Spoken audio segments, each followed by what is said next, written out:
Welcome to EPG Pathshala lecture series on data analytics. In this session on data analytics, we will be continuing with what we left in the previous session, clustering. In the previous session, we discussed about clustering in Euclidean spaces, but in real scenario, we may encounter problems where data points are not in Euclidean space. So, let us understand how such non-Euclidean spaces may be used for the purpose of clustering. Then we will understand another important type of clustering technique called k-means clustering algorithm, followed by various extensions related to k-means algorithm. Suppose if a given data point is non-Euclidean case, then what happens is we may not be in a position to represent the data points and a representative for these data points. In other words, there is no average for these data points. In such scenarios, how we can represent a representative?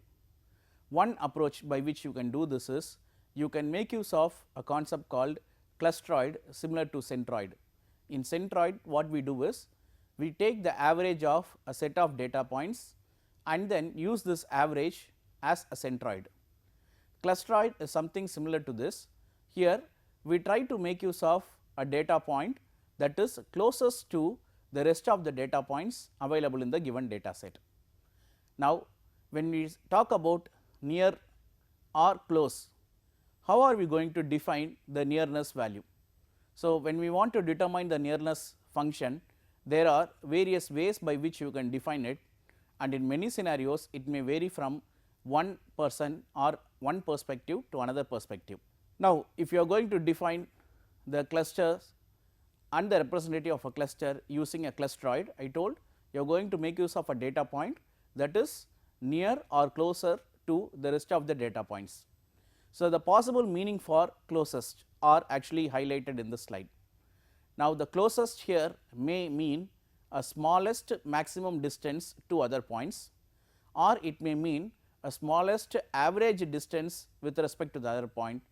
In certain scenario, it can even represent the sum of squares of the distances out to the other points, or in certain scenarios it can even be the minimum distance that is related to the distance metric and the sum of the distances between these data points.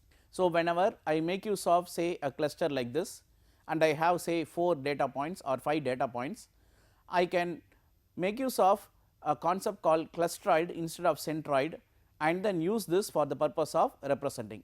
So, here in this example with the 3 data points, the average of these 3 data points indicated using this x symbol can be treated as a centroid, but here instead of computing the centroid, because which is not possible in a non-Euclidean space, we are going to identify a particular data point that is closest to the rest of the data points. Among these 3 data points, we find the middle data point which is highlighted as a clusteroid to be closest to the rest of the points. So, we can make use of clusteroid concept in non-Euclidean spaces for the purpose of representing a set of data points. Now, defining the nearness of clusters. So, how do we define the data points within a cluster are close with each other, or how do we define the clusters that we have defined are near with each other? There are 3 approaches. Let us first talk about an approach wherein you make use of intercluster distance, which is nothing but minimum of the distances between any 2 objects or data points, one from each of the cluster. The other approach is we can pick a particular concept called cohesion, which may be used for defining the nearness of the cluster, and this cohesion is going to be another important concept because it is based on another set of metrics or parameters. One simple example for cohesion can be the maximum distance from the centroid. When we want to merge 2 or 3 clusters together, then you can make use of the cluster cohesion, identify the maximum distance of the clusters with respect to another clusteroid and then merge them together if it is less than a simple threshold. Let us first understand what are the various metrics which may be used for defining cohesion. The first metric is called as diameter.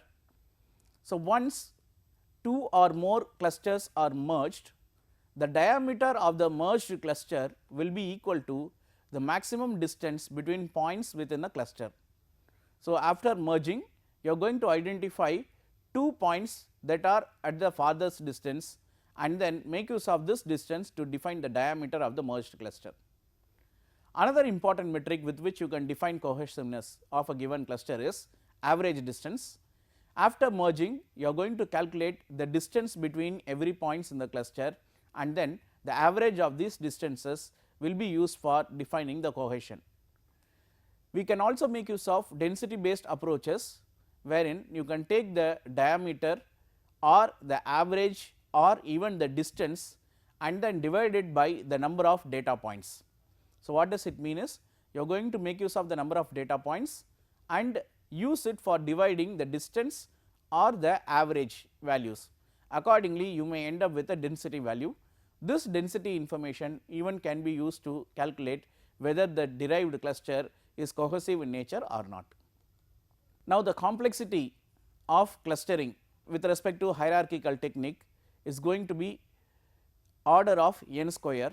The reason is whenever you are trying to merge or whenever you are trying to split, it is between a pair of data points. So, you need to compulsorily make use of 2 data points for merging or for splitting.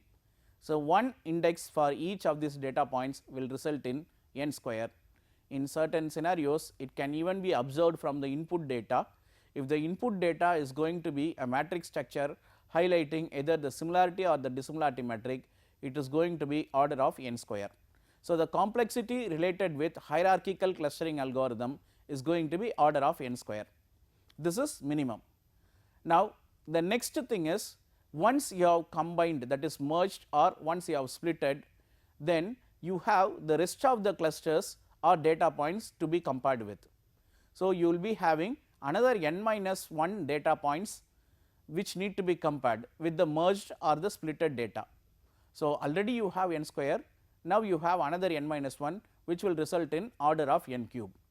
But in certain scenarios when you are making use of the data matrix that highlights either the similarity or dissimilarity, it is going to be a symmetric matrix. Symmetric matrix here in the sense either above or below the diagonal element you will find the same set of values or providing the same context. So, when you provide an input you need not work on the entire matrix, that is n by n matrix, instead you are going to work on half of the matrix, thereby reducing the complexity to n square log n. But still then this n square, if n is going to be the number of data points and if the number of data points is going to be very large, then naturally the complexity of hierarchical algorithm will be so high. In certain scenarios the data points itself will not fit into the memory. Having understood the drawbacks related to hierarchical techniques, we can also now take a look into k-means algorithm. This is based on the partitioning approach. So, we discussed 5 major approaches for clustering. The first approach was partitioning approach, and one common and very famously used partitioning algorithm is k-means clustering algorithm. So, in k-means clustering algorithm, one important assumption is we assume it is going to be applied on data points on an Euclidean space. So, what are we going to do is, given a set of data points, you will have to first select k, where k indicates the number of partitions or the number of output clusters. Having decided k, then what is that you need to do is you need to partition the data into that many number of bins, and then from each and every bin you should apply partitioning technique and then come up with data points that may be similar within the bin. If they are dissimilar, it was going to be placed in other bins. So, ultimately what is that you are going to do is you are going to take each and every data point from a given bin and then compare these data points with respect to the centroid, which is the representative of each and every partition or bin. Then what is that you are going to do is we are going to identify of these k partitions representative which data points are closer to one of these representatives. If a data point is closer to one of the representative, then the data point will be moved to the corresponding bin. Now, this iteration will happen until there is no more swapping between the data points in various partitions. In other words, we repeat this iteration until we get a convergence. Let us take this example scenario. So, in this scenario you find there are two partitions. For each and every partition, initially we pick a point as the representative. Then we compare the distance of every other point with respect to these two centroids or say the cluster representatives. So, for this blue shaded partition, this blue squared box indicates the representative, and for this pink shaded cluster, the red shaded squared box indicates the representative. Now, what is that you need to do is compare the distance of every data point with respect to these two centroids. Whichever data point is closer to either this centroid or this centroid, it will be moved to the respective group.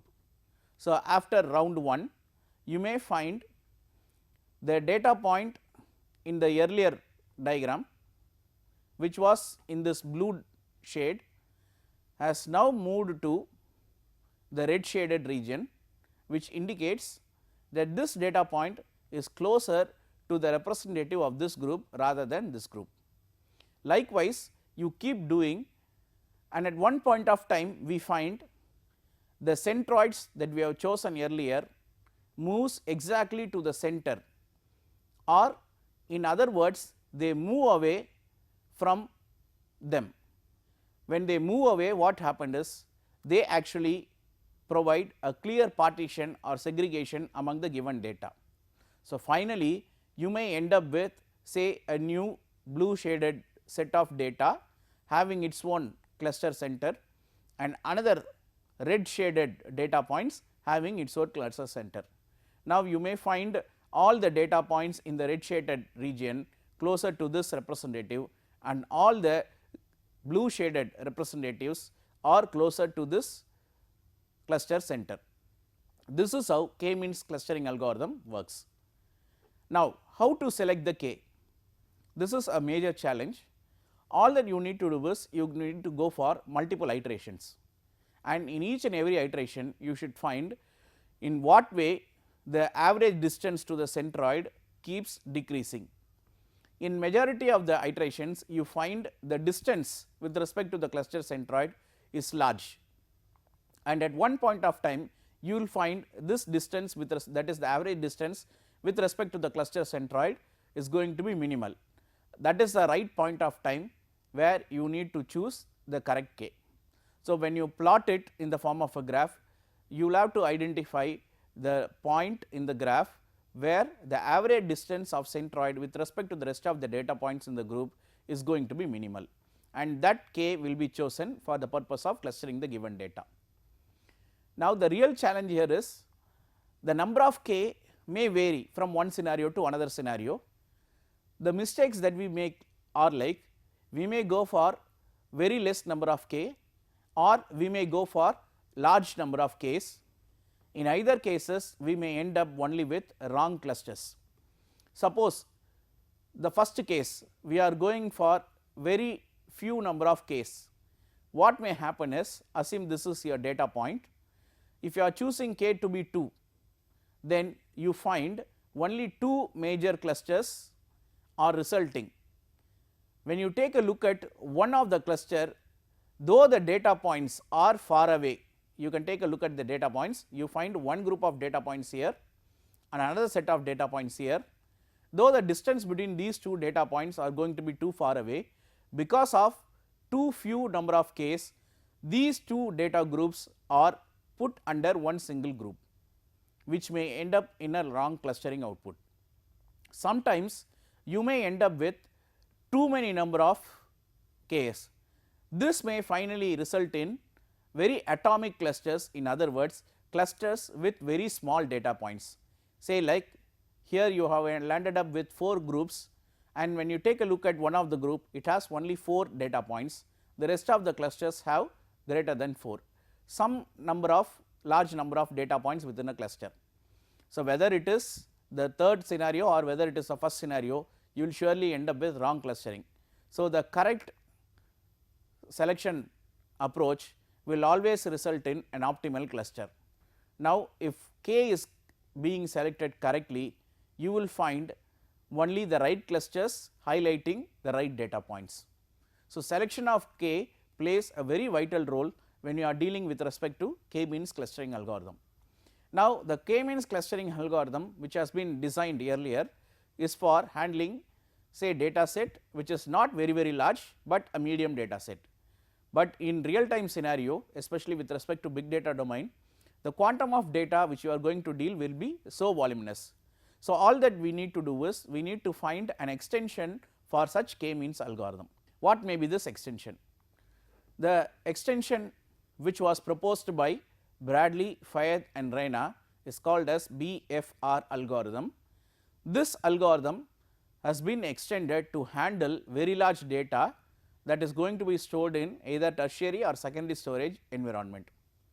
One important assumption which this algorithm takes is it says that the clusters are normally distributed around a centroid in Euclidean space. So, when it is going to be normally distributed, naturally the standard deviations in different dimensions may vary, and we also find the clusters are going to be aligned with respect to specific axes, and non-aligning clusters with respect to specific axes will not be treated as clusters. So, effectively how you can summarize the cluster is this particular technique, instead of computing its complexity based on the number of input data points, it determines the complexity only based on the number of clusters. So, the order of the algorithm is going to be order of the number of clusters and not based on the order of the number of data. How this algorithm works? Now, to begin with, we will have to select a set of data points which can be loaded into the main memory. So, what do I mean by loaded into the main memory is, see to that you select a data set or a subset of your data that can be loaded into your main memory and can be worked out, and only we are going to now work with the selected data points. So, what actually happens here? Initially you take k random points and then you use this random points for the purpose of clustering, initial clustering, and this clustering is going to be a suboptimal cluster. How are you going to pick these data points is, that is the k representatives is, ultimately in k-means algorithm first you should define the number of k. Once you choose the first k, the remaining or the rest of the k's will be chosen based on its distance with respect to the initially chosen cluster point, center point. So, if I choose a cluster center, then the rest of the cluster centers are chosen if they are very far away from the initially chosen cluster center, and this normally will help in generating an optimal number of cluster or an optimal clusters. When you load the data points into the main memory and when you run the algorithm, the data points will get divided into three subsets. The first subset is discard set, the second subset is compression set, and the third subset is retained set. Discard set is the set of points that are close to a centroid and which need to be summarized. Compression set is, it is another group or set of points that are close together, but not close to any of the existing centroid. Now, these data points are summarized, but they are not assigned to any cluster. The retained set is those data points that are isolated from the existing group. So, your data points will be segregated into three sets: discard set, compression set and then retained set. When you take a look at this diagram, you can understand clearly what are these sets. Suppose I have a cluster center, we may have some set of data points that are close enough to this centroid and that may be summarized. So, the data points that are close enough to the centroid and which can be summarized are called as discard set, that is they need to be summarized and then discarded away. There are few data points that are not close to the centroids, but not close here in the sense they are not assigned to any of the existing centroids. If they are assigned to any of the existing centroid means they are part of the group, existing group. they are close, but not assigned to existing centroids, and it is going to be summarized. Now, why this is important is, it is from this group, with the help of the summarized data point, we can identify whether it can be combined with any of the existing centroid group, or it must be combined with the rest of the data points which is not clustered. And the last set is retained set. The retained set clearly indicates those points that are in isolation. So, here in this given diagram, you will find few data points indicated in say pink shade as isolated data points, and there are certain groups indicated using yellow shades represented as the compression sets. You will find these points though close to the centroid, but not assigned to the existing centroid. Now, if you are going to make use of these sets, ultimately we need to have summaries about these points. The reason is, you have loaded only part of the data. There are few more data that is available in your actual secondary storage or tertiary storage environment. So, when I want to analyze the existing data, I should generate a summary. So, what are the various parameters with which I can generate the summary? The first parameter is the number of data points. The second parameter is the vector sum result associated to the n points, n given points, and the third summary is the vector sum of squares. So, here the sum is nothing but adding all the coordinates associated to this n component and taking the square of these component is going to be sum of squares. Now, it is these summaries or statistical parameters with which we can define whether it can be part of existing group or it should be part of the rest of the group. Now, when you are summarizing it, we must be knowing why the necessity, why there is a need for this summarization. Suppose you have say a summarized data value like the sum of all the data points. Now, when a new data point is introduced, it will be easy for us to recalculate the sum, because you are not going to once again take all the n data points, identify its sum. Instead, you are going to take the new data point, add it with the existing sum. So, the average of the given dimension can be easily computed based on the sum divided by the total number of points. If it is going to be variance with respect to a specific dimension means, then it becomes very easy. The reason is, you already have the sum of squares, its average with respect to n data points, and then the sum divided by n, which is nothing but the average in each and every dimension to the power of 2. So, this and the variance and the given standard deviation and the calculation of these two will be very easy if you have such statistics. Now, when you talk about say the clusters that are aligned with respect to a specific axis, you need to drop those clusters which are non aligned with respect to a given axis. So, dropping the axis aligned clusters will actually create lots of spaces in the memory, and hence more new data may be accommodated. Having dropped the existing clusters, how when you want to reconsider it for another iteration of clustering, you can better make use of the summary or the statistical points. So, this is where the summarization of the existing points will be useful. Let us take an example. Consider a cluster which consists of 3 data points 5, 1, 6, -2 and 7, 0. So, the number of data points n is going to be equal to 3. The sum of these data points is nothing but sum of the x points 5 plus 6 plus 7, which is 18, and the sum of the y points 1 plus -2 plus 0, which is -1. So, the sum of these 3 data points is 18, -1. Sum square is, you need to take these differences and then sum these difference value, which is 110, 5.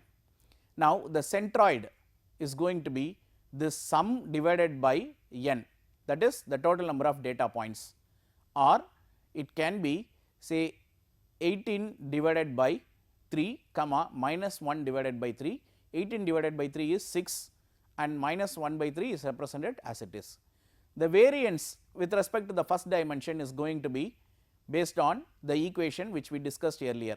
So, the variance is going to be sum square divided by n minus sum by n the whole square.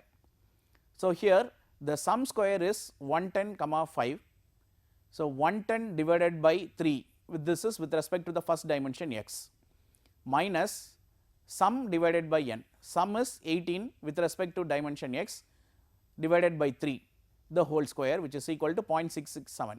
Similarly, when you want to calculate the variance with respect to the second dimension, that is y dimension, then you will have to take the sum with respect to y, so which is minus 1, and the sum square with respect to y is 5. So, 5 divided by 3 minus 1 by 3 the whole square, which is 1.56. Accordingly, the standard deviations are going to be 0.667 and 1.25 respectively. So, the statistics over here will help in generating summary about the existing data points.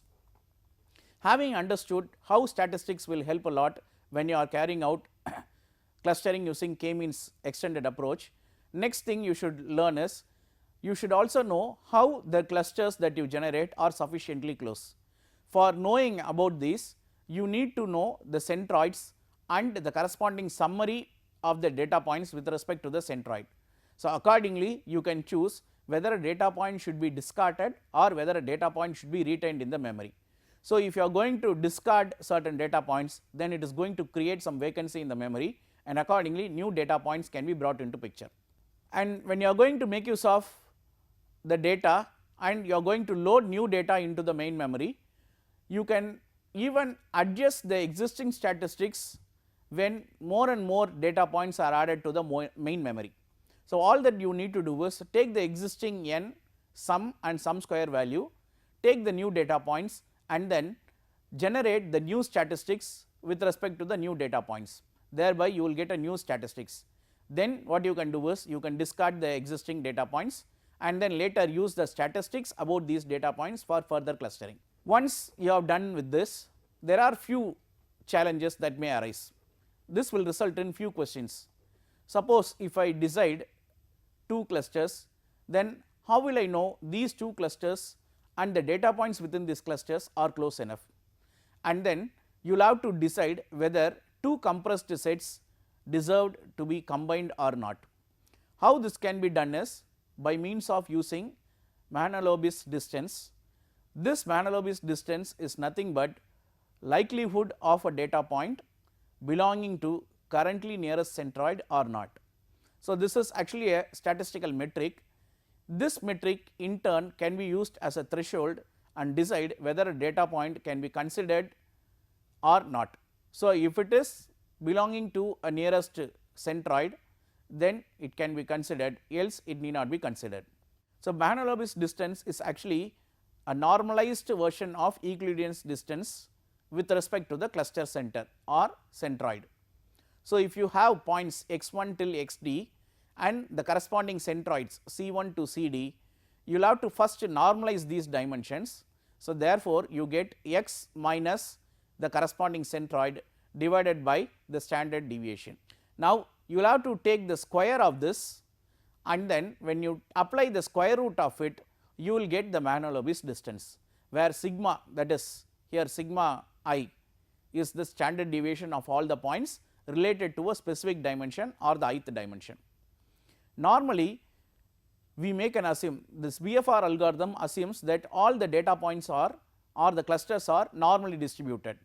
Therefore, after the corresponding transformation, when you take the one standard deviation, the standard deviation will be square root of d, that is the dimension that you have chosen.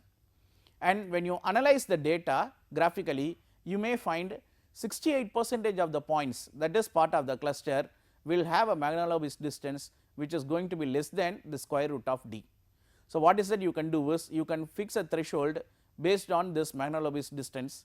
So, you can fix like if the distance of a given point is less than the given threshold, then you can either accept it or reject it.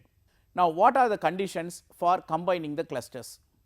So, when you want to combine 2 or more clusters, then you can make use of the statistics n, sum and sum q.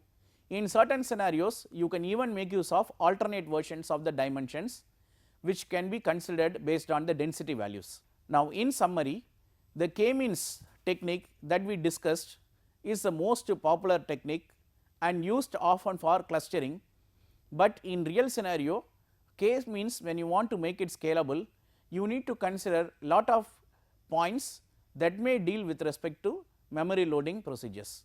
So, you will have to understand how many number of data points may be loaded at a point of time based on the memory constraint, and accordingly you will have to decide what points to be kept in the memory and what points to be rejected. And there are various forms of K means to handle very large data sets. BFR is not the only algorithm that is scalable in terms of K means, there are many such algorithms. So, towards the end of this session we must have understood what is K means algorithm and how it may be useful for handling very large data set. Thank you.